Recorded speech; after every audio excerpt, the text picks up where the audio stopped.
Hi friends, welcome back to my channel.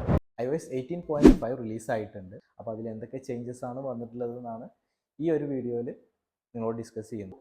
Update കൊണ്ടുവരുന്നത് നമുക്കറിയാം, അതിൽ ചെറിയ ബഗ് ഇഷ്യൂസ് അങ്ങനത്തെ കാര്യങ്ങളൊക്കെ ഉണ്ടാവാറുണ്ട്. ഈ ഒരു അപ്ഡേറ്റിൽ എന്തൊക്കെയാണ് നമുക്ക് കുറച്ച് യൂസ് ചെയ്ത് നോക്കിയാലേ ഉള്ളൂ അതിൽ എന്തൊക്കെ പ്രശ്നങ്ങളെന്ന് അറിയാൻ പറ്റുള്ളൂ. അത് വന്ന് ഞാനിപ്പോൾ അപ്ഡേറ്റ് ചെയ്തിട്ടുള്ളൂ.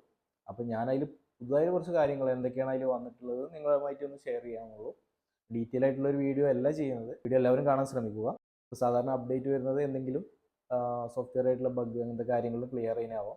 അപ്പോൾ 18.5 എന്തൊക്കെ മാറ്റങ്ങളാണ് വന്നിട്ടുള്ളത് നിങ്ങളുമായിട്ട് ഷെയർ ചെയ്യാം. ഡീറ്റെയിൽഡ് വീഡിയോ അല്ല, കുറച്ച് യൂസ് ചെയ്താലേ നമുക്കുള്ളൂ അതിൻ്റെ ഡീറ്റെയിൽ ആയിട്ടുള്ള കാര്യങ്ങൾ പറയാൻ കഴിയുള്ളൂ. ഇതിൽ പുതുതായിട്ട് എന്തൊക്കെയാണ് മാറ്റങ്ങൾ വന്നിട്ടുള്ളത് അത് നിങ്ങളുമായിട്ട് ഷെയർ ചെയ്യാം. ചിലർ 18.5 അപ്ഡേറ്റ് ചെയ്തിട്ടുണ്ടാവില്ല. അത് പല കാരണങ്ങളാവാം. ചിലപ്പോൾ എന്തെങ്കിലും ഫോൺ ഇഷ്യൂസ് ആവുമോ എന്നുള്ളത് പേടിച്ചിട്ടാവാം. ഓക്കെ, അപ്പോൾ ഞാൻ അപ്ഡേറ്റ് ചെയ്ത കാര്യങ്ങൾ ഞാൻ ഇതിൽ പറയുന്നുണ്ട്. അപ്പോൾ വീഡിയോ എല്ലാവരും ഒന്ന് കംപ്ലീറ്റ്ലി വാച്ച് ചെയ്യുക. അപ്പോൾ കുറച്ചും കാര്യങ്ങൾ ക്ലിയർ ആവും. പിന്നെ ഡീറ്റെയിൽ ആയിട്ടുള്ള വീഡിയോ അല്ല ഞാൻ ആദ്യം പറഞ്ഞല്ലോ. അപ്പോൾ നമുക്ക് എന്തൊക്കെയാണ് ഇതിന് ബഗ്ഗും കാര്യങ്ങളും ഉണ്ടോ എന്ന് നമുക്കറിയില്ല. അത് നമുക്ക് യൂസ് ചെയ്താൽ തന്നെ അറിയുള്ളൂ. അപ്പോൾ നമുക്ക് എന്തായാലും വീഡിയോയിലോട്ട് പോകാം. അപ്പോൾ അപ്ഡേറ്റ് സെക്ഷനിൽ വന്നു കഴിഞ്ഞാൽ നിങ്ങൾക്ക് കാണാൻ പറ്റും iOS 18.5. അപ്പോൾ 18.5 എന്നുള്ള വേർഷനാണ് അപ്ഡേറ്റിന് വന്നിട്ടുള്ളത്. പിന്നെ ഇതിൽ വന്നിട്ടുള്ള ഒരു അപ്ഡേറ്റിൽ പറയുന്നത് ഒന്ന് പുതിയൊരു വാൾപേപ്പർ അപ്ഡേറ്റ് ആയിട്ടുണ്ട്. അതേപോലെ തന്നെ കുറച്ച് ഫീച്ചേഴ്സ് ആഡ് ചെയ്തിട്ടുണ്ട്. ചില ബഗ് ഇഷ്യൂസ് ഉണ്ട്, അതൊക്കെ ഫിക്സ് ചെയ്തിട്ടുണ്ട്. കഴിഞ്ഞ അപ്ഡേറ്റിൽ ഉണ്ടായിരുന്ന ബഗ്ഗുകളൊക്കെ ഇപ്പോൾ ഒന്നുകൂടി ഫിക്സ് ആയിട്ടുണ്ട്.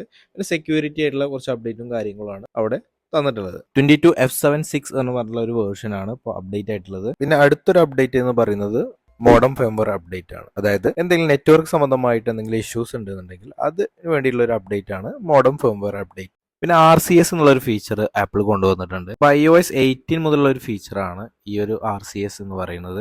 അപ്പോൾ ഇന്ത്യൻ യൂസേഴ്സിന് ഇപ്പോഴാണ് ആ ഒരു ഓപ്ഷൻ അവൈലബിൾ ആയിട്ടുള്ളത്. അപ്പോൾ RCS എന്നുള്ളത് റിച്ച് കമ്മ്യൂണിക്കേഷൻ സർവീസ് എന്നാണ്. അപ്പോൾ RCS എന്നുള്ളത് നമ്മുടെ SMS, MMS ഇതിന്റെ ഒരു അപ്ഗ്രേഡ് വേർഷൻ ആണ്. ഇപ്പോൾ ഇതൊരു ടെക്സ്റ്റ് മെസ്സേജ് ആണ്, അതിന്റെ ഒരു അപ്ഗ്രേഡഡ് വേർഷൻ ആണ് RCS. അപ്പോൾ ഇത്തരം ഫീച്ചേഴ്സ് ഒക്കെ അത് ഒരുപാട് യൂസേഴ്സിന് ഹെൽപ്ഫുൾ ആവും. പിന്നെ ഇമെയിലിന്റെ സെക്ഷനിലോട്ട് വരികയാണെങ്കിൽ ഈ ഒരു അപ്ഡേറ്റിൽ ചെറിയ മാറ്റങ്ങളാണ് ഇതിൽ വന്നിട്ടുള്ളത്. അപ്പോൾ അതിൽ വന്നിട്ടുള്ള ഒരു ഫീച്ചറാണ് ഷോ കോണ്ടാക്ട് ഫോട്ടോസ്. അപ്പോൾ അതിൽ ആപ്പിൾ എന്നുള്ള അവിടെ കുറെ മെസ്സേജുകൾ കാണാം. അപ്പോൾ അവിടെ നമുക്ക് ആ ഓപ്ഷനിൽ പോയി ക്ലിക്ക് ചെയ്യുകയാണെങ്കിൽ അവിടെ നമുക്ക് ആ ഒരു ഇമേജ് കാണാൻ പറ്റും. അപ്പോൾ നിങ്ങൾക്ക് ആ വീഡിയോയിൽ ശ്രദ്ധിച്ചാൽ മനസ്സിലാവും. അവിടെ ക്ലിക്ക് ചെയ്യുമ്പോൾ ആ ഒരു ഇമേജ് വരുന്നുണ്ട്. അപ്പോൾ ഇതിൽ കോണ്ടാക്ട് ഫോട്ടോസ് യൂസ് ചെയ്യുന്നുണ്ടെങ്കിൽ മാത്രമേ നമുക്ക് ഇത് കാണാൻ കഴിയുള്ളൂ. അപ്പോൾ അത് വേണമെന്നുണ്ടെങ്കിൽ നിങ്ങൾക്ക് അത് ഓൺ ചെയ്തിടാം, അല്ലെങ്കിൽ വേണ്ടെന്ന് വെക്കാം. പിന്നെ അതിൽ തന്നെ കാറ്റഗറീസ് എടുക്കുമ്പോൾ അവിടെ ഉള്ള അനിമേഷൻ കണ്ടോ, ആ കളർ ഇങ്ങനെ മാറുന്ന ആ ഒരു അനിമേഷനാണ് പുതുതായിട്ട് പിന്നെ വന്നിട്ടുള്ള ഒരു വേറൊരു അപ്ഗ്രേഡ് എന്ന് പറയുന്നത്. പിന്നെ അടുത്തൊരു അപ്ഡേറ്റ് ഉള്ളതാണ് വാൾപേപ്പർ. ഇപ്പൊ എന്റെ വാൾപേപ്പർ കണ്ടല്ലോ, അപ്പൊ അതില് ആ ഒരു അനിമേഷൻ കണ്ടില്ലേ. അപ്പൊ അതൊരു പുതിയൊരു അപ്ഡേറ്റ് ആണ്. വാൾപേപ്പേഴ്സ് എന്ത് ചെയ്ത് പുതുതായിട്ട് ആഡ് ചെയ്തിട്ടുണ്ട്. ഇനി വാൾപേപ്പറിന്റെ സെക്ഷനിലോട്ട് പോവുകയാണെങ്കിൽ നിങ്ങൾക്ക് കാണാൻ പറ്റും ഞാനിപ്പോ ആഡ് ചെയ്തിട്ടുള്ള വാൾപേപ്പർ. ഇനി അതിന്റെ താഴേക്ക് ആഡ് ന്യൂ വാൾപേപ്പർ എന്ന് കൊടുത്തു കഴിഞ്ഞാൽ താഴോട്ട് പോയി കഴിഞ്ഞാൽ ഒരുപാട് വാൾപേപ്പേഴ്സ് അവിടെ അവൈലബിൾ ആണ്. അത് നിങ്ങൾക്ക് എന്ത് ചെയ്യാൻ പറ്റും, അത് നിങ്ങൾക്ക് ഇഷ്ടമുള്ളത് സെലക്ട് ചെയ്തിട്ട് നിങ്ങൾക്ക് സെറ്റ് ചെയ്യാൻ പറ്റും. ആപ്പിൾ വാച്ച് യൂസേഴ്സ് ഉണ്ടെങ്കിൽ അവർക്കും ഈ ഒരു തരത്തിലുള്ള വാൾപേപ്പേഴ്സ് അവൈലബിൾ ആണ്. പ്രൈഡ് ഹാർമണി എന്ന് പറഞ്ഞിട്ടുള്ള ഈ ഒരു വാൾപേപ്പർ അവൈലബിൾ ആണ്. പിന്നെ വേറൊരു കാര്യം എന്ന് പറയുന്നത് നമ്മൾ സെറ്റിംഗ്സിൽ പോയിട്ട് ആക്സസിബിലിറ്റി എടുക്കുക. അതിൽ ടച്ച് എന്നുള്ള ആ ഭാഗം ഒന്ന് ക്ലിക്ക് ചെയ്തിട്ട് അതിൽ കാണാം ബാക്ക് ടാപ്പ് എന്നുള്ള ഓപ്ഷൻ. ഇത് മുമ്പ് വന്നിട്ടുള്ള ഒരു ഓപ്ഷനാണ്, പക്ഷേ ഇതില് അപ്പോൾ ഇവിടെ പുതിയ ഒരു അപ്ഡേറ്റിൽ വന്നപ്പോൾ ഷോ ബാനർ എന്നുള്ള ഒരു ഓപ്ഷൻ വന്നിട്ടുണ്ട്.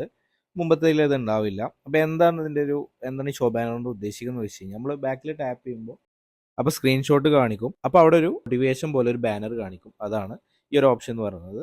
ഇപ്പോൾ വന്നൊരു അപ്ഡേറ്റ് ആണ്. അപ്പോൾ നിങ്ങൾക്ക് വേണമെങ്കിൽ അത് ടേൺ ഓൺ ചെയ്തിടാം, അല്ലെങ്കിൽ വേണ്ടാന്ന് വെക്കാം. ഇനി അടുത്തത് സെറ്റിങ്സിൽ നമ്മൾ ജനറൽ പോയി കഴിഞ്ഞാൽ അവിടെ apple care and warranty click ചെയ്ത് കഴിഞ്ഞാൽ ഇങ്ങനെ ഒരു ലോഡിങ് നടന്നിട്ട് നിങ്ങൾക്ക് അടുത്തൊരു ഓപ്ഷൻ വരും. അപ്പോൾ നമ്മുടെ ഡിവൈസ് ഏതെന്നുള്ള അവിടെ കൊടുത്തുള്ളത് അത് ക്ലിക്ക് ചെയ്യുമ്പോൾ നമുക്ക് അതിന്റെ ഡീറ്റെയിൽസും കാര്യങ്ങളും അവിടെ ഏത് ഫോണാണെന്നുള്ളതൊക്കെ അവിടെ തന്നിട്ടുണ്ടാവും. അപ്പോൾ നമ്മൾ ഈ ആപ്പിൾ ID വെച്ചിട്ട് വേറെ ഏതൊക്കെ ഡിവൈസിൽ നമ്മൾ കയറിയിട്ടുണ്ടെങ്കിൽ അതിൻ്റെയൊക്കെ ഏത് ഡിവൈസ് ആണെന്നുള്ളതൊക്കെ അവിടെ കാണിക്കുന്നതാണ്. അപ്പോൾ ഇവിടെ അതിന്റെ ഡിവൈസ്, സീരിയൽ നമ്പർ, ഈ ഒരു സെക്ഷനിൽ കുറച്ച് ഡീറ്റെയിലും കാര്യങ്ങളും കൊടുത്തിട്ടുണ്ട്. ഇനി അടുത്തൊരു അപ്ഡേറ്റ് എന്നുള്ളത് പാരൻസിനുള്ളതാണ്. ഇവിടെ സെറ്റിംഗ്സിൽ സ്ക്രീൻ ടൈം എന്നുള്ളൊരു ഓപ്ഷനിൽ ഒരു അപ്ഡേറ്റ് വന്നിട്ടുണ്ട്. അതെന്താണെന്നുള്ളത് ഞാൻ പറഞ്ഞുതരാം.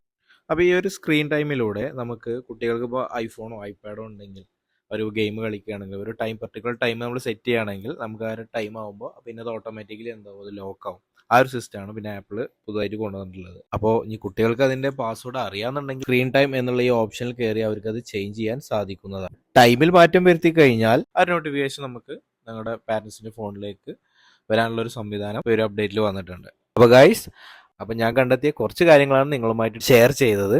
അപ്പോൾ ഇനി എന്തെങ്കിലും പുതിയ കാര്യങ്ങളുണ്ടെങ്കിൽ ഞാൻ അപ്ഡേറ്റ് ചെയ്യാം. അപ്പോൾ വീഡിയോ ഇവിടെ വൈൻഡപ്പ് ചെയ്യാണ്. അപ്പോൾ വീഡിയോ ഇഷ്ടപ്പെട്ടെങ്കിൽ ഒന്ന് ലൈക്ക് ചെയ്യുക, അതേപോലെ സബ്സ്ക്രൈബ് ചെയ്യുക. അപ്പോൾ അടുത്തൊരു വീഡിയോ ആയിട്ട് വീണ്ടും കാണാം. അപ്പോൾ ഓക്കെ, ബൈ.